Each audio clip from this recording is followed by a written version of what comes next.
Welcome to this explainer. Today we're going to completely flip the script on how you actually win a negotiation. If you think you know what it takes to hammer out the best deal, well, I want you to brace yourself. Go ahead and forget everything you thought you knew about hard bargaining, because we're looking at the definitive science of deal-making, and it's going to turn those traditional strategies completely upside down. Okay, to kick things off, picture this scene. You've got two people just going at it, fighting tooth and nail over a massive, high-stakes deal at a boardroom table. The tension is literally thick enough to cut with a knife. Arguments are flying back and forth. Voices are definitely raised, and they are deploying every single verbal trick in the book to outmaneuver one another. Now, looking at that chaotic scene, who do you think is going to walk away the winner? The one speaking the loudest? Maybe the one with the quickest comeback? Well, here's the mind-bending realization straight from top negotiation scholars. The outcome of that intense, sweaty boardroom battle? It was probably determined long before either of them even pulled out a chair. You see, most people, and honestly, most of the negotiation books and courses out there, focus almost entirely on what happens inside that room, but they're wrong, and that creates a massive blind spot. Truly great negotiators don't just become better at arguing. They recognize when they can step back and completely change the game being negotiated. So, to understand exactly how they pull this off, we're going to use a brilliant mental model from Harvard scholars James Sabinas and David Lax. It's called 3D negotiation. Let's start at the micro level, 1D negotiation. This first dimension focuses entirely on tactics. We're talking about the interpersonal skills, the communication styles, and the specific maneuvers you use right there at the table. It's that face-to-face dance, the aggressive posturing, the dramatic pauses, reading the room, and picking your words perfectly. Now, while tactics aren't the whole picture, they are absolutely powerful. For instance, cognitive psychology tells us that just setting an initial anchor, making that very first offer, can explain up to 50% of the variance in a negotiation's final outcome. Think about it next time you're buying a car or negotiating a salary. Because our brains naturally fixate on the very first number we hear, throwing out a strong calculated first offer acts like a giant magnet, pulling all the counteroffers right toward it. So yeah, tactics definitely matter. But, and this is a big but, here's the catch. If your entire game plan is just to be the fastest talker or the loudest arguer at the table, you are totally missing the bigger picture of how to generate actual value. You're fighting tooth and nail over the size of the slices, completely oblivious to the fact that you have the power to bake a much, much bigger pie. If you're stuck in 1D, it's like you're trying to build a whole house by aggressively swinging a hammer, without ever bothering to look at the architectural blueprint. So let's zoom out from the table a bit. That brings us to the second dimension, deal design. This is where the real magic happens, because you're changing the actual structure of the deal.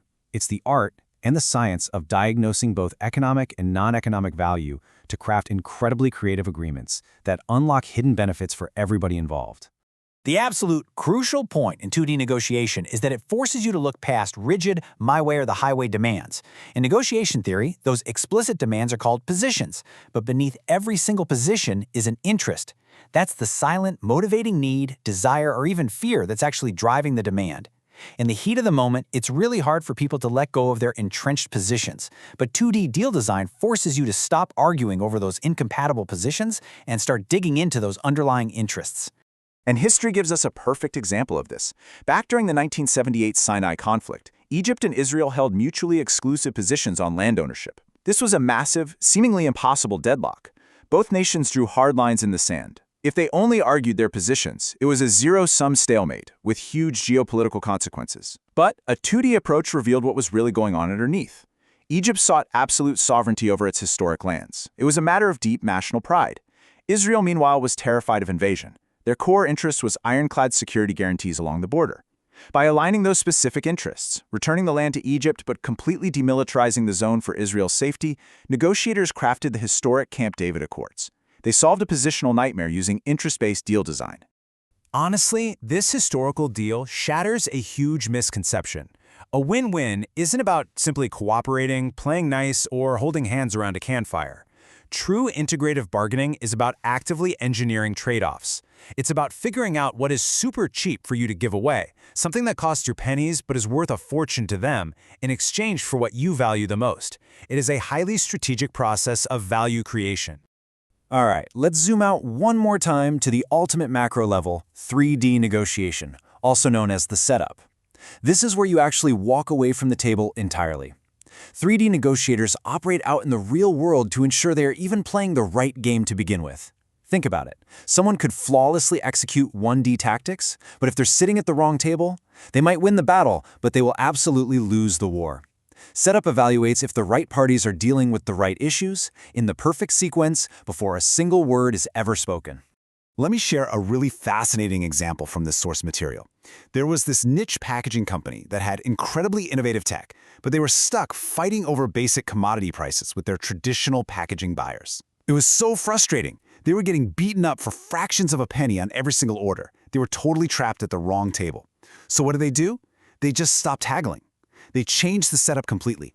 They went around the buyers and approached a major consumer goods firm directly, pitching them exclusive access to this new packaging to give them a massive advantage on store shelves.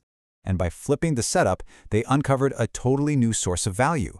That consumer goods firm was highly motivated, and that strategic move instantly pressured the original, traditional buyers into raising their offer significantly just to protect their own market share. Great negotiators change the game. They don't just accept the table they're invited to, they build an entirely new one.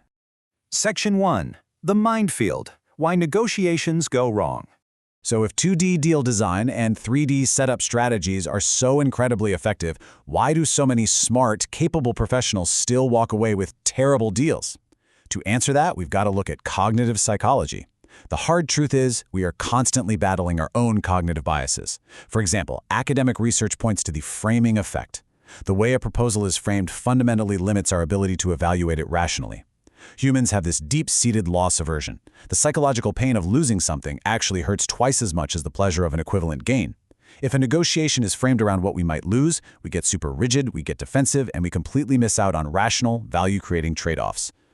Another massive trap is the fixed pie bias. This one tricks our brains into assuming every single negotiation is a strict zero-sum game. You know, the old, if you gain $1, I must be losing $1 mentality. This bias literally blinds us to the 2D deal design we just talked about. It makes us aggressively defend our tiny little slice of the pie instead of working together to bake a bigger pie where everyone walks away with more. And then there's reactive devaluation. This one is truly mind-blowing in its irrationality. Researchers ran a test on a disarmament plan. When people thought the plan came from a friendly or neutral source, it got 90% support. But when they were told that exact same, identical plan was authored by their opponent, support absolutely plummeted to 44%. It's wild, right? We systematically reject objectively good offers just because of who is handing them to us. Our own biases are out there actively sabotaging our deals. Section 2. The 3D Audit. Prepared to Win. Okay, so how do we fix this? How do we bypass these mental traps and start engineering better outcomes? Well, as our outline notes, there's a super practical preparation tool developed by Lax and Sabinius called the 3D Audit. It's a systematic way to make sure you're operating across all 3 dimensions before you ever step foot in the room. Here's what you do. Before your next big meeting, start by picturing your ideal agreement, the absolute perfect outcome.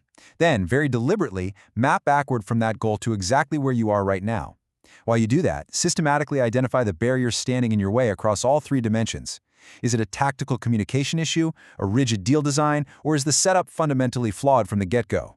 Once you spot the barriers, you can actually design the solutions.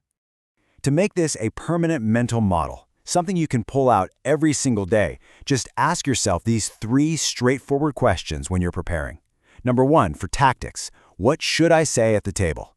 Number 2, for deal design, can I change the structure of this deal to unlock more value? And number 3, for setup, am I even negotiating at the right table with the right parties? Answering these ensures you aren't just blindly arguing over pennies. Because at the end of the day, the absolute best negotiators in the world realize a profound truth. Winning at the table often starts by moving away from it. By mastering your tactics, redesigning deals to hit those underlying interests, and architecting the perfect setup, you completely take control of the game. So, before your next high-stakes conversation, I want you to ask yourself, are you just preparing to argue, or are you preparing to redesign the entire game?